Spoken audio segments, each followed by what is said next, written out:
Hi, this is Jan, and this is new tutorial for FurryBall RT. So let's have a look. So we have new parameters here. We have new icons. So this is new icon for the render settings node. So we have new multi-sampling here, just one for everything, every feature. So if you turn on some features like indirect diffuse and indirect specular,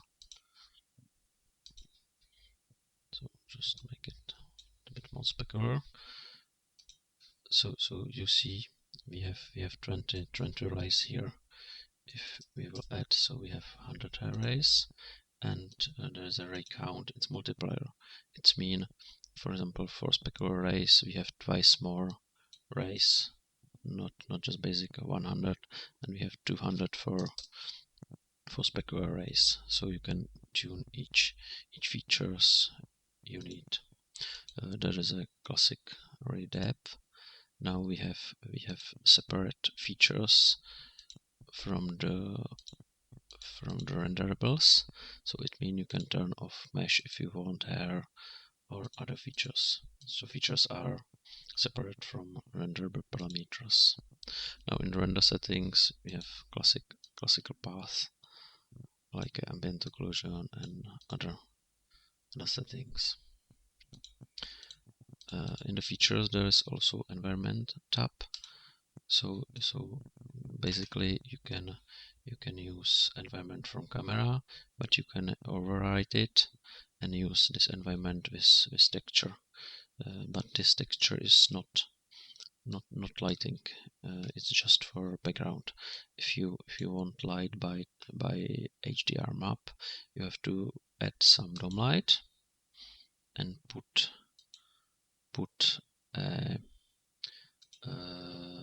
texture to color of dome light.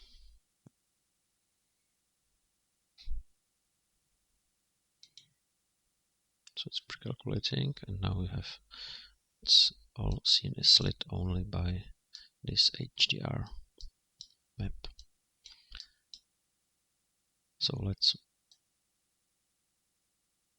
decrease a little bit intensity, and we can add some other FurryBall light. We have new icons here, so let's try point light. So you can see we have size of light here because we have light radius. We can scale this light, and it's make you much nicer shadow. And also you see this light here. So let's have a look on the second setting. It's render settings. Now in common we have classic render settings for like any other render. So you can change here resolution, size, output, format, everything what you like. In second tab there is a render nodes, from previous version. So for example we can add some other. It will be, for example, our beauty path, or it could be quality path. From the next path we can turn on ambient occlusion, and let's rename it like a ambient occlusion path, and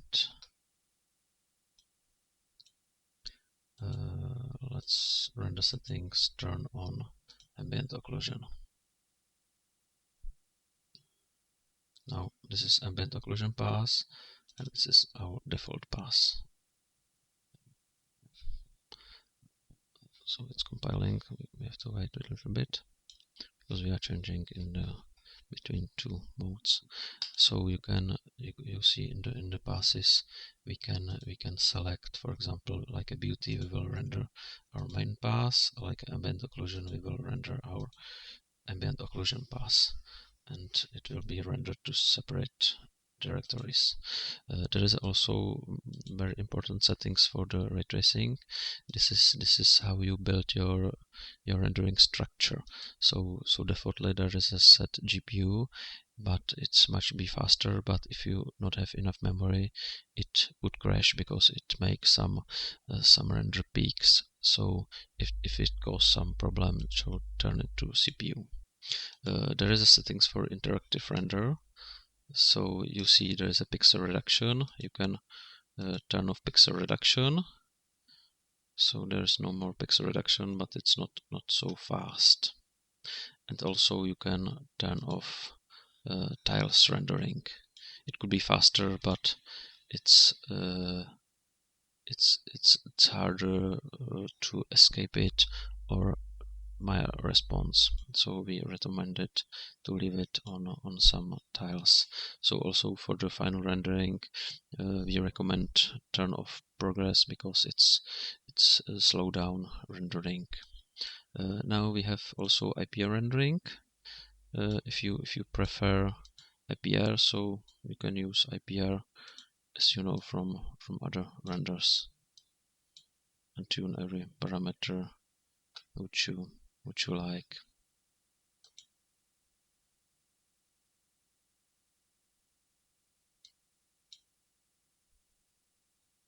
But I prefer our settings. So let's try some other feature. We have another ball. It's again a bit compiling. So let's put shape and haircut hair on it. Now we support shape and haircut and Maya hairs. Defaultly we support shape and haircut and Maya hair shader. So again compiling, yeah, we have nice hair, but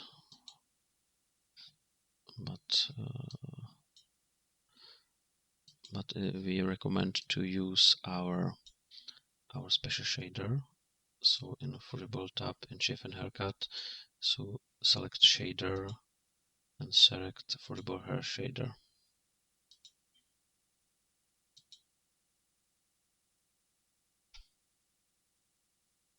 So we have very nice parameters. We have ramp for the color for the tip and bottom. We have two speculars. You can very nicely tune. We have very nice randomization for color, also randomization for specular. It's very advanced. And we have transparency for tip softness and edge softness.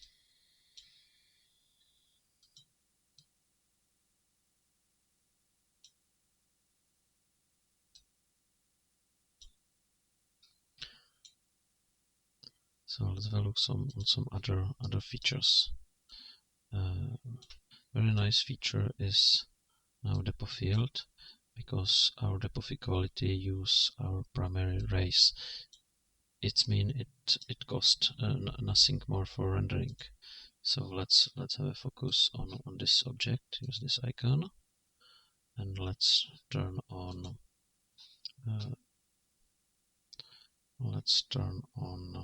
in the features depth of field. See, now we have nice depth of field. In the camera, you can find depth of field settings. There's number of blades, there's size coefficient. If you have some smaller scene, you can increase or decrease your depth of field, and you see it will create very nice bokeh effect. 5 sides here.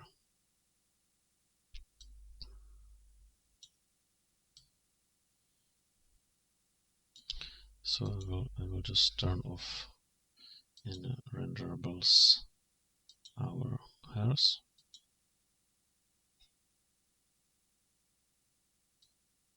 It could be much faster. Yeah. Now it's pretty fast, and we have nice depth of field. In the new FurryBall, we have effects and parameters. There is not necessary again add some special attributes, but in each object you have FurryBall tab, and for example you have shadow intensity out.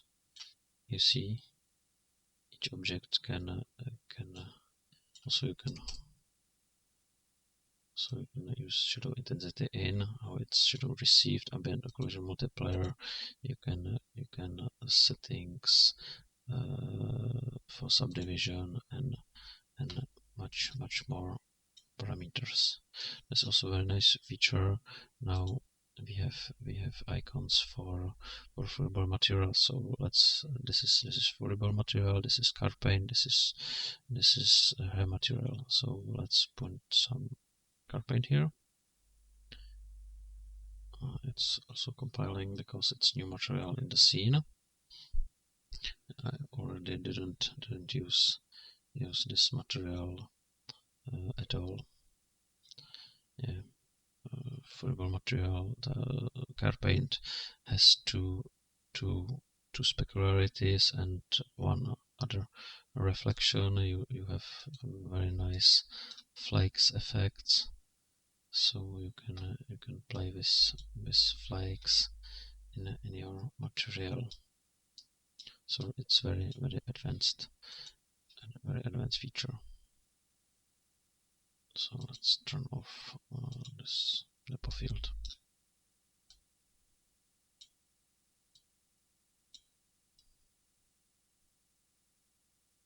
So that's all for the moment, and I hope we will see for some other tutorial. Thank you for watching.